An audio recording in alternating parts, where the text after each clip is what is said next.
Au sommet de cette édition, le report de la rentrée scolaire au 4 novembre prochain. C'est une décision saluée par les acteurs de l'école qui estiment qu'elle permettra de mieux préparer l'année scolaire 2024-2025.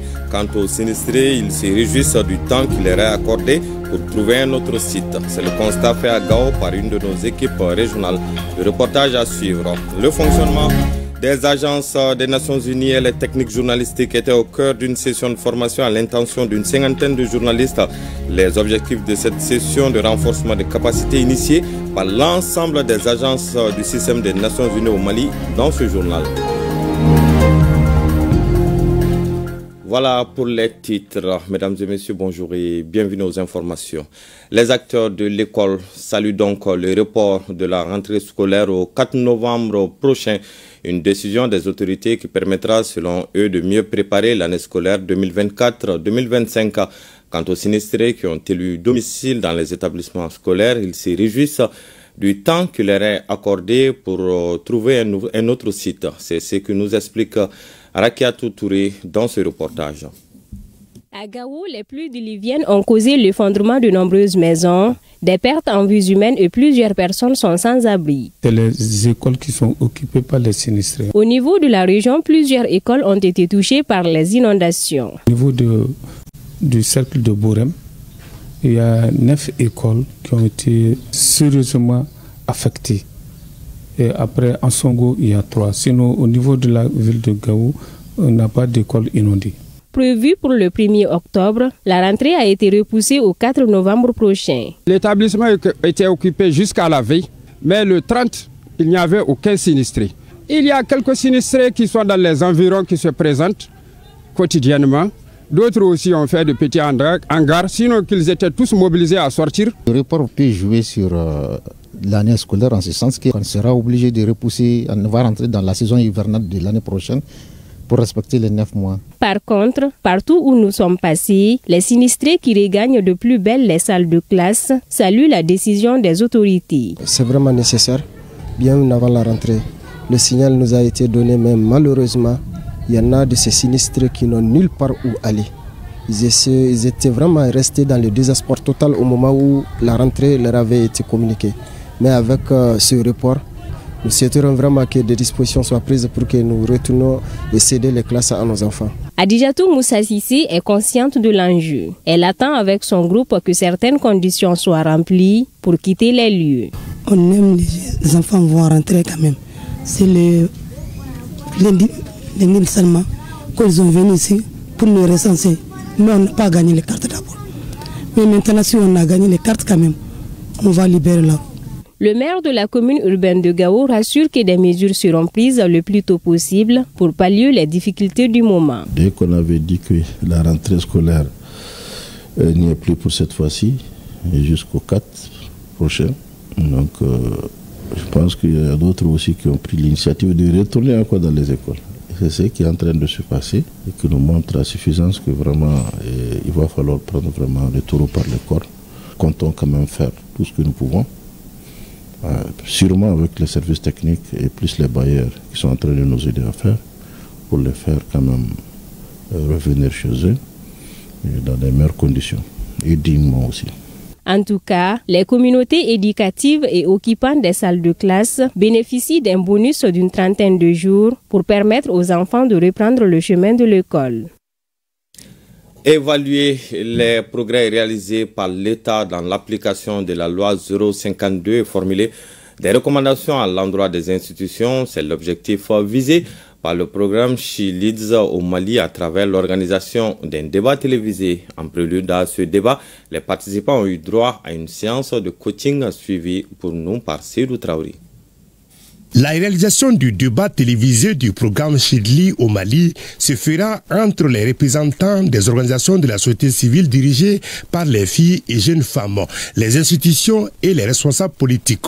Un espace de plaidoyer pour améliorer certaines pratiques en faveur des droits des filles et jeunes femmes. L'idée, c'est vraiment de pousser ce dialogue-là et de voir un peu l'idée et comment est-ce que nous pouvons pousser à bien les objectifs de l'État en termes de promotion des droits de la femme et également prendre en considération les points de vue, les engagements des filles et des jeunes femmes pour que ça soit vraiment inclusif et participatif. Je pense que je suis prête à faire le débat parce que j'ai participé à beaucoup de formations.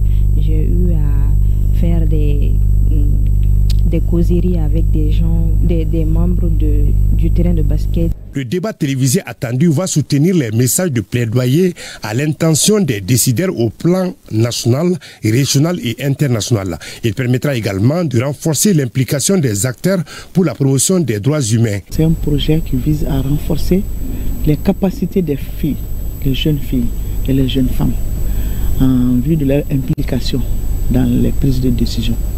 Donc nous sommes en train d'aller vers la retraite. Donc il faudrait que la relève soit assurée. Ce débat se réalisera sur ORTM 1. Il est soutenu par le réseau Chidli Mali, une organisation qui regroupe ORAGELF, Plan International et l'ONG Terre des Hommes.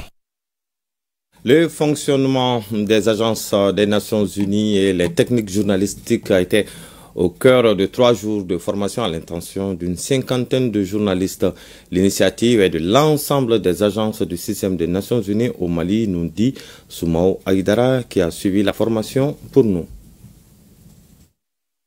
Le PEDRAS tient sa session de formation à Kidal pour renforcer les capacités des acteurs de terrain dans le cadre de la mise en place des comités de développement des quartiers, villages et fractions pour une participation de qualité de toutes les couches sociales. Plusieurs acteurs ou parties prenantes sont appelés à agir ensemble pour parvenir aux résultats attendus concernant l'amélioration de la qualité des services sociaux de base au niveau des établissements de santé, de l'éducation, de l'hydraulique et au niveau communautaire. Le PEDRAS vise aussi à partager les approches et outils en matière de diagnostic et l'amélioration de la disponibilité et la rapidité des ressources allouées par le gouvernement central aux collectivités territoriales et aux centres de services. Il va sans aucun doute renforcer la capacité opérationnelle des organisations de la société civile. En adoptant les principes et les concepts de ce mécanisme de gestion des plaintes, ça va atténuer considérablement les problèmes entre les communautés. Avec le concours du directeur régional du développement social qui a tout mis en œuvre pour que nous puissions être à Kidal afin de réaliser cette session. À Kidal, les forces vives bien outillées grâce à cette formation sont désormais mobilisées et engagées à jouer pleinement leur rôle pour renforcer le contrôle citoyen. Vous l'aurez compris, il s'agissait plutôt de la formation du projet de déploiement des ressources de l'État pour l'amélioration des services et la riposte locale à la Covid-19 qui outillait les acteurs communautaire dans la région de Kidal. Un reportage de Sidi El-Mehdi Al-Baka. Je vous le disais tout à l'heure, le fonctionnement des agences des Nations Unies et les techniques journalistiques étaient au cœur de 3 jours de formation à l'intention d'une 50aine de journalistes sur initiative de l'ensemble des agences du système des Nations Unies au Mali. Le reportage de Soumao Aïdara. Lors de cette formation, il a été question de faire découvrir aux journalistes le nombre d'agences des Nations Unies. Une occasion également pour les organisateurs de parler du rôle de ces différentes agences. Les participants ont été aussi outillés sur les meilleures méthodes de collecte, de traitement et surtout de diffusion de l'information. Alors, ces 3 jours d'atelier, ils ont permis de comprendre le mandat des Nations Unies au Mali. Les Nations Unies ont 18 agences. Également, nous avons aussi compris que dans un contexte de crise, comment est-ce qu'il faut informer la population? L'objectif de cette formation aussi, c'est d'apporter des informations basées sur les faits, sur les réalités qui existent et pouvoir aider à communiquer et développer cette relation entre les Nations Unies et la communauté des médias. Durant 3 jours, plusieurs activités ont été menées en lien avec les Nations Unies et le journalisme. Nous avons fait des travaux de groupe qui ont permis de simuler une réunion de l'équipe pays des Nations Unies ici au Mali. On est passé aux travaux de renforcement de capacité en technique de journalisme dans le journalisme sensible aux conflits pendant les conflits, le journalisme sur le plan humanitaire et le développement, et également les principes éthiques du travail de journaliste. À la fin de cette rencontre, les organisateurs ont exhorté tous les participants à être impartials dans le traitement de l'information. Un mot de défense et de sécurité avec les nouvelles des opérations des FAMA. Elles viennent de neutraliser des unités militaires et des colonnes de véhicules. Les précisions sur cette opération avec Abdoulaye Sakou. Le deuil est devenu le quotidien des groupes armés terroristes. Ils ne comptent plus leurs morts. L'ange de la mort qui se charge de les envoyer vers le repos éternel se nomme vecteur aérien des forces armées maliennes. Ainsi, dans le cadre de ces missions de surveillance du territoire, des unités militaires ont identifié et neutralisé une colonne de véhicules appartenant à des groupes armés terroristes à mi-chemin entre les localités de Tinessako et Tenzawaten le 4 octobre 2024. Cette colonne composée de pick-up et d'un camion chargé de munitions et de carburant transportait un grand nombre de combattants armés. Grâce au travail minutieux de ces services de renseignement, plusieurs convois ont été repérés simultanément. La colonne ciblée a été détruite après une observation prolongée en raison du suivi de suspects identifiés dans la région. L'état-major général des armées rassure la population que ces efforts se poursuivront avec détermination pour garantir la sécurité des citoyens sur l'ensemble du territoire national. Les FAMA restent mobilisés et engagés dans cette lutte sans relâche contre le terrorisme. Sur un tout autre sujet, à Caille, les acteurs du cadre de concertation, de suivi et de mise en œuvre des conventions locales de gestion des ressources naturelles dans la région se sont réunis pour la validation du règlement intérieur du cadre de concertation. C'est une initiative du projet régional d'appui au pastoralisme au Sahel, phase 2, composante 2, qui s'articule autour de la sous-composante sécurisation de l'accès aux ressources naturelles et gestion durable des paysages. Balkissa Sadibou Chérif Aïdara pour le reportage. Le projet régional d'appui au pastoralisme au Sahel, phase 2, PRAPS 2 Mali, contribue à renforcer la participation et l'implication des acteurs locaux dans la gouvernance des ressources naturelles de la région de Caille. Il s'agit des ressources en lien avec les ressources agricoles, notamment la terre, la pêche, la foresterie, la cueillette, la chasse et également, surtout dans la région de Caille, les ressources naturelles liées à l'orpaillage, liées à l'exploitation de certaines ressources qui produisent de la terre. Au menu des échanges de la présente rencontre, la validation du règlement intérieur du cadre de concertation, de suivi et de mise en œuvre des conventions locales de gestion des ressources naturelles. Les activités du cadre sont pilotées par le Conseil régional de Caille. Nous allons prendre une décision pour la mise en œuvre, voir les conventions locales qui existent, puis actualiser aussi certaines conventions qui ne sont pas en activité. Il y a les conflits un peu par-ci, par-là. Donc voir maintenant si on peut encore créer des nouvelles conventions pour pouvoir apaiser la tension au niveau de la région de Caille. Participent à cette rencontre les services techniques, la municipalité et les démembrements de la société civile de Caille. Lancement hier à Sikasso de la foire annuelle locale sur les produits wash et de nutrition du secteur privé communal. L'objectif est de favoriser la nutrition à travers la promotion des produits locaux. La foire est organisée par la direction régionale de l'artisanat en collaboration avec la mairie. Elle bénéficie de l'accompagnement du projet Rush to Grow financé par les Pays-Bas. Le point de la cérémonie de lancement avec Moustapha Doumbia et Taïrou Konati. Des prestations d'artistes musiciens et des sketchs sur l'importance de la transformation des produits locaux pour marquer le lancement de la foire annuelle locale sur les produits wash et de nutrition du secteur privé communal. C'est une initiative du projet Rush to Grow mise en œuvre par un consortium d'ONG dont Amadecom et World Vision. Ce projet vise à faire le plaidoyer en voulant influencer les décideurs à mieux prendre en charge la nutrition dans les politiques, plans et budgets. Aussi, ce projet met un accent particulier sur la communication l'information, le renforcement de capacités des acteurs du secteur privé.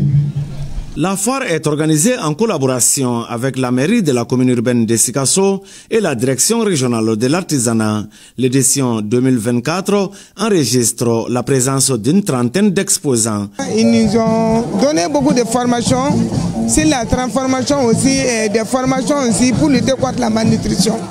Pour faire face aux causes sous-jacentes de la malnutrition, les interventions doivent être multisectorielles. En conjuguant nos efforts, nous pouvons faire face aux besoins de nos comités en matière de nutrition. La visite des stands a mis fin à la cérémonie de lancement de cette foire qui dure 3 jours. L'Office central de lutte contre l'enrichissement illicite au CLEI sensibilise les élus et les représentants des organisations de la société civile de Ségou sur leur rôle et responsabilité dans la lutte contre la corruption et l'enrichissement illicite. Les détails avec Fousseini Samake et Isaba. Les pots de vin, l'extorsion, le trafic d'influence, les détournements de fonds sont entre autres manifestations du phénomène de la corruption devenue systémique au Mali. C'est pour sensibiliser les représentants des organisations de la société civile et élus de la région de Ségou que l'OCLEI initie ce présent cadre d'échange sur ce phénomène. La présente activité est initiée pour répondre à ces graves préoccupations et se fixe comme objectif de vous informer et de vous sensibiliser sur les conséquences néfastes de la corruption et l'enrichissement illicite dans vos milieux de travail. Ainsi, ces acteurs régionaux sont mieux outillés sur les instruments juridiques de lutte contre la corruption, la transparence, l'éthique et la redevabilité dans la gestion des fonds publics. À travers ces échanges, nos connaissances sont vraiment renforcées. Nous ferons tout pour inverser cette tendance. Il est donc important pour nous de mettre en place des moyens nous permettant de nous éloigner de ces cancers qui gangrènent notre société et d'accompagner l'OCLEI dans ses actions de tous les jours pour inverser la tendance au profit d'une gouvernance vertueuse. En recevant l'écharpe de l'OCLEI, les autorités ségoviennes se sont engagées à jouer pleinement leur partition dans la lutte contre ces fléaux qui constituent un véritable obstacle pour le développement local. Restons à Ségou pour parler cette fois du lancement de l'opération de reboisement tenue dans les locaux de l'université. Ce reboisement va concerner l'université de Ségou et le village de Douga dans la commune rurale de Sakoiba. Et c'est 1000 manguiers qui seront mis à terre. Les détails avec Abdourahman Sinkare et Bakari Traoré. 1000 manguiers pour l'université de Ségou et le village de Douga et environ. Pour cette activité de reboisement, 300 pieds seront plantés dans la cour de la dite université.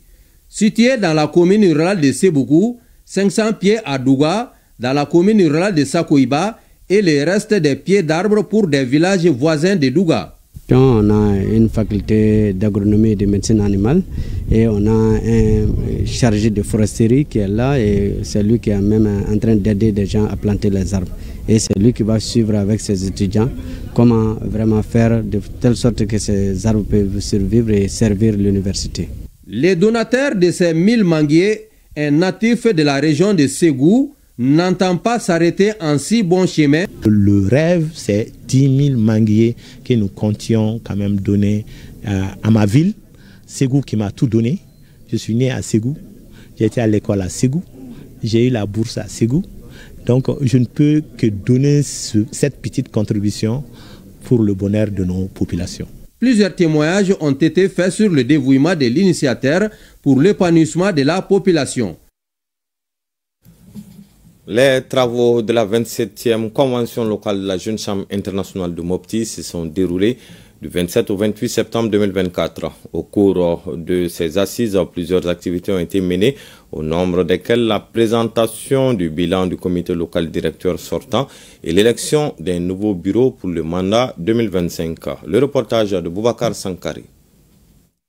Au terme des travaux de la 27e convention locale de la Jeune Chambre internationale de Mopti, un nouveau comité local directeur dirigé par Brema Dolo a été mis en place. Le nouveau président, qui prendra fonction en janvier 2025, compte mener plusieurs activités au cours de son mandat. Le projet brassage des communautés et la valorisation de nos pas de danse. Le projet reconnaissance envers le Géné, d'où mon slogan qui dit « Aimons-nous vivants ». Brahima Dolo succède à Sadio Bari, dont le bilan est déjà jugé satisfaisant. Le projet Furusiri, qui a permis de marier 10 couples à l'état civil. Nous avons également apporté notre soutien aux déplacés internes en leur fournissant les kits alimentaires. La famille de la jeune chambre s'est élargie. Ses nouveaux membres se sont engagés à travers une prestation de serment à respecter les principes et la philosophie de l'organisation.